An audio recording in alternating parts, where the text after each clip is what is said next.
झालं दादा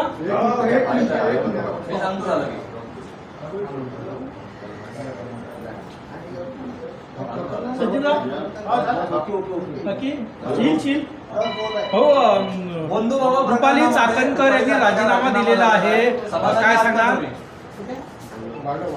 हे बघा, चाकणकरांचा राजीनामा हे होणारच होता, कारण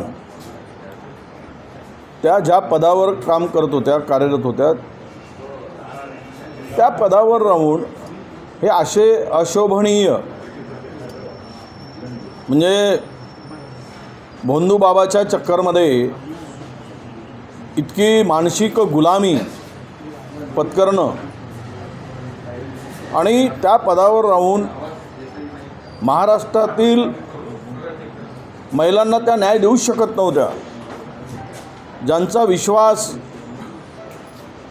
ज्योतिषावर आहे, ज्यांचा विश्वास बंधुगिरीवर आहे, ज्यांचा विश्वास अशा अनिष्ट प्रथेवर आहे, त्यांच्याकडून महाराष्ट्राच्या महिलांच्या अन्यायाविरुद्ध त्या न्याय देण्याची भूमिका स्वीकारूच शकत नाही.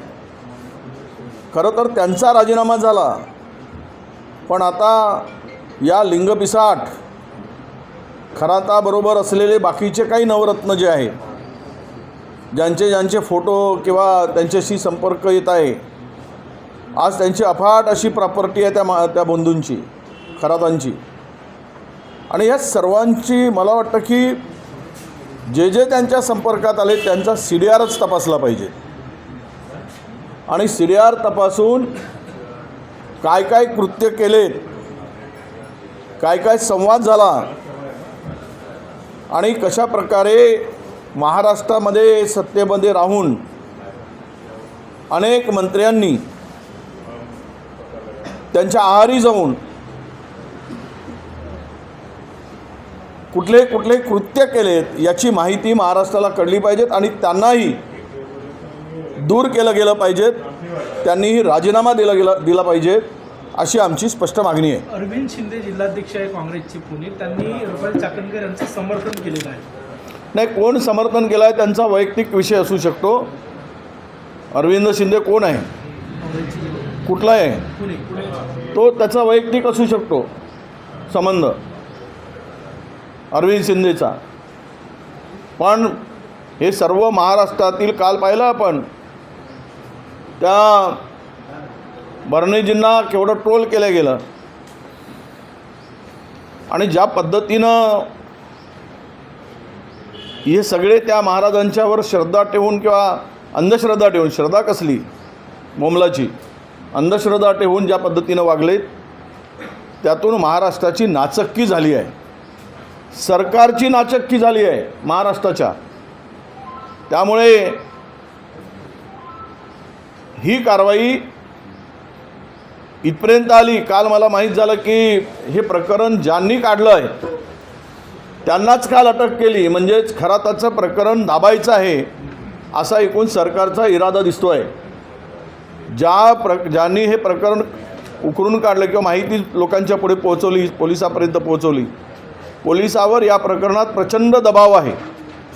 कोण किती काही म्हणू देत, जे मोठे मासे या जाळ्यात खरातांच्या अडकले आहेत, त्यामुळे हे प्रकरण दाबून त्यांना वाचवण्याचा प्रयत्न होऊ शकतो. परवाच्या अधिवेशनामध्ये या खराताची वरात कशी निघेल हे आम्ही तिकडे सांगू. चाकणकरच्या राजीनाम्यामधून वैयक्तिक कारणानं राजीनामा दिला असं म्हटलेलं तुम्हाला वाटतंय? वैयक्तिक कारणाने यानंतर विरोधी पक्ष म्हणून कोण तुमच्या टार्गेट असणार राजीनामा? नाही बघा, वैयक्तिक नाही तर काय, मी खरातामुळे राजीनामा दिला म्हणून चाकणकर सांगतील? सगळ्याला माहीत आहे खरातावर त्यांची जी काही उधळण होती, हा पाय धुण्याची, छत्री धरण्याची, ते अंधश्रद्धेची, त्यामुळे त्यांना राजीनामा द्यावा लागला. आता पुढचे टार्गेट कोण, तर हे आमच्याकडे सगळी माहिती आहे. सोमवारला हाऊस सुरू होतो, त्यावेळेस हे प्रकरण आम्ही मांडू जनतेपुढे तुम्ही म्हणाले मग आपल्या अधिवेशनामध्ये. तुम्ही म्हणाले की खरातांचं प्रकरण दाबण्याचा प्रयत्न होत आहे, कोणाकडनं दाबण्याचा प्रयत्न होत आहे, आणि दुसरी महत्त्वाची गोष्ट की राजआश्रय असल्याशिवाय खरात इतके मोठे होऊ शकत नाही अशी देखील एक चर्चा आहे. नाही, राजाश्रय तर प्रचंड मोठा आहे. जे अलीकडचे फोटो जे आले ते फोटो तर फार मोठ्या मोठ्या लोकांच्या बरोबरचे आले. त्यामुळे आता मी त्या फोटोवर असलेल्या लोकांचा उल्लेख करणार आहे, कारण AI बरोबरचे फोटो असू शकतात. पण जे काय दिसत आहे त्यामुळे कोणाचं नाव घेणं योग्य नाही. पण जे व्हिडिओ आले त्यांच्याबरोबर असलेले हे अत्यंत म्हणजे माणसाला लाज वाटावी अशा पद्धतीचे ते व्हिडिओ आहे. ज्या राजकीय नेत्यांचे फोटो आले त्यांच्याकडनंच वाचवण्याचा छोड़ के जा रहे कांग्रेस। क्या असम में प्रियंका गांधी को बागडोर की है संभालने की, उसके बाद भी कांग्रेस के नेता छोड़ के जा रहे हैं। ऐसा है, जो छोड़ के जाता है ना वो सत्ता के लिए जाता है. वो सत्ता चाहिए, पावर चाहिए. पर उनको लगाऊंगा कि जो बेईमान है, जिनको लालूच है, वो आइडियोलॉजी से थोड़ी जुड़े थे. वो तो अपने कुछ मिलाने के लिए आए थे, हासिल नहीं हुआ तो भाग रहे. तो ये तो ऐसे जाने से कोई पार्टी ख़त्म नहीं होती.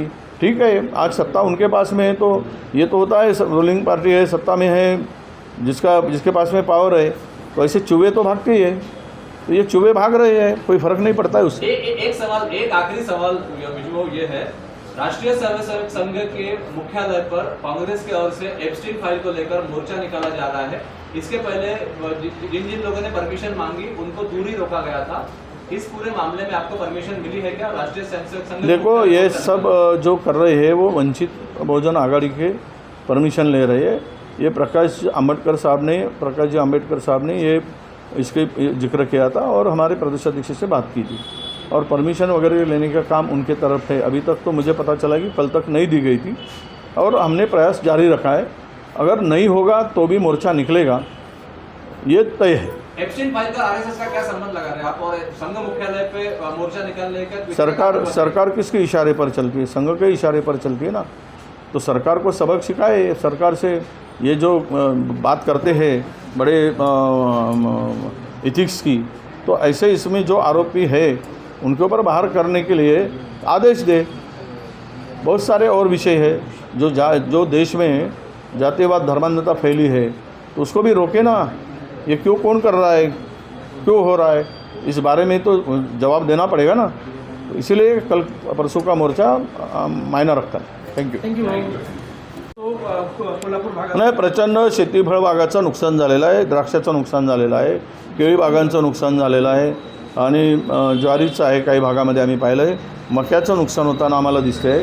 हे सगळं जे कडधान्य आहेत, फळबागा आहेत, त्याचं प्रचंड नुकसान गारपिटीमुळे झालं आहे आणि कांद्याचं नुकसान झाल्याचं काही भागामध्ये आमच्या लक्षात आलेलं आहे. या सगळ्या संदर्भात तातडीनं पंचनामे केले गेले पाहिजेत आणि त्यांना मदत केली गेली पाहिजे सरकारने.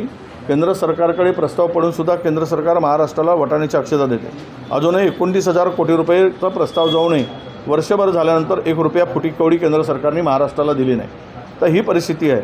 या सगळ्या परिस्थितीमध्ये राज्य सरकारने पुन्हा कर्ज काढावं. 11 लाख कोटीवर कर्ज गेलंच आहे. काल राज ठाकरे जे म्हणाले ते खरं आहे की 2 लाखाचं कर्ज होतं, 2 लाख कोटीचं. 2 लाख कोटीवरून 11 लाख कोटीपर्यंत गेलं. महाराष्ट्र आता बुडवून टाकला आहे, संपून टाकला आहे. इन्फ्रास्ट्रक्चरच्या नावाखाली, कमिशनखोरीच्या नावाखाली या सरकारने महाराष्ट्राची लूट केली आहे. आता शेतकऱ्यांसाठी पुन्हा कर्ज काढा आणि शेतकऱ्याला मदत करा, वाऱ्यावर सोडू नका, अशी आमची मागणी असणार आहे. वो एक लास्ट क्वेश्चन, असम में प्रियंका ठोंबरेंचं असं म्हणणं आहे की यापूर्वीच अजित पवार यांच्याकडे तक्रार करण्यात आली होती रुपाली चाकणकर यांना हटवण्यासंदर्भात, पण तेव्हा त्यांना काही हटवण्यात आलेलं नाही आहे. यापूर्वी रुपाली चाकणकर यांना हटवण्यासंदर्भात राष्ट्रवादीमधूनच प्रयत्न झाले की त्यांना हटवू नये. या संदर्भात तुम्हाला काय वाटतं? वादग्रस्त यापूर्वी राहिलेले आहेत. नाही, आहेत ना, काही लोकांना त्या हटू नयेत असं वाटत होतं त्यावेळेस. त्यांच्यातील अनेक नेते आहेत. आज काही नाव घेणं उचित होणार नाही, पण मला आवश्यकता पडली तर त्यावेळेस घेईल त्यांना वाचवण्याचा कोण प्रयत्न केलेला आहे. मला माहीत आहेत, त्यांची नावं मला माहिती आहे. पण आज मी बोलणार नाही. तुमच्या प्रश्नाचं उत्तर जरा परवाच्या अधिवेशनमध्ये जरा अधिक पुरावे गोळा होऊ देत 2 दिवसात, मग काढू ना. खरं आता बरोबर सांगितलं कुणाकुणाची वरात निघणार आहे. आणि बँडवाले कोण आहेत, नाचणारे कोण आहेत, सगळे दिसतील त्यात. ये महिला आयोग के अध्यक्ष ने इस्तीफा दिया है.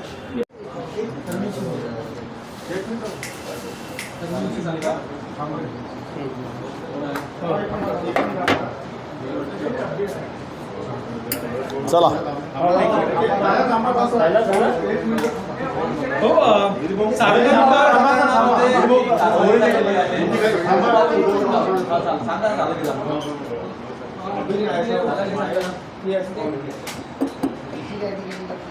झालं का